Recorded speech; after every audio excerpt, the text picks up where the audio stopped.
प्यारे बच्चों, मैं आपको एक अच्छी सी कहानी सुनाता हूँ। एक जंगल में एक हाथी और एक बकरी रहते थे। दोनों बहुत पक्के दोस्त थे।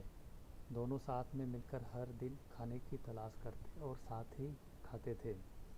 एक दिन दोनों खाने की तलाश में अपने जंगल से बहुत दूर निकल गए। वहाँ उन्हें एक तालाब दिखाई दिया। उसी तालाब के किनारे एक बेर का पेड़ था।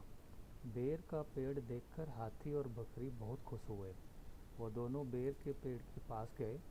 फिर हाथी ने अपने सूंड से बेर के पेड़ को जोर से हिलाया और ज़मीन पर ढेर सारे पके हुए बेर गिरने लगे।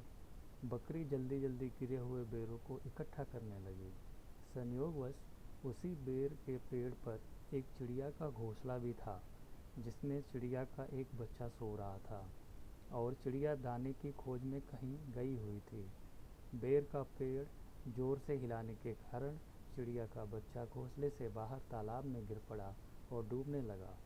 चिड़िया के बच्चे को डूबता हुआ देखकर उसे बचाने के लिए बकरी तालाब में कूद गई, लेकिन बकरी को तैरना नहीं आता था।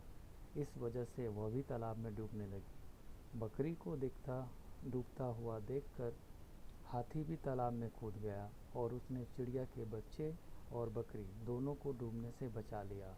इतने में चिड़िया भी वहाँ पे आ गई थी और वो अपने बच्चे को सही सलामत देखकर बहुत खुश हुई। उसने हाथी और बकरी को इसी तालाब और बेर के पेड़ के पास रहने के लिए कहा। तब से हाथी और बकरी भी चिड़िया के साथ उस बेर के पेड़ के नीचे रहने लगे।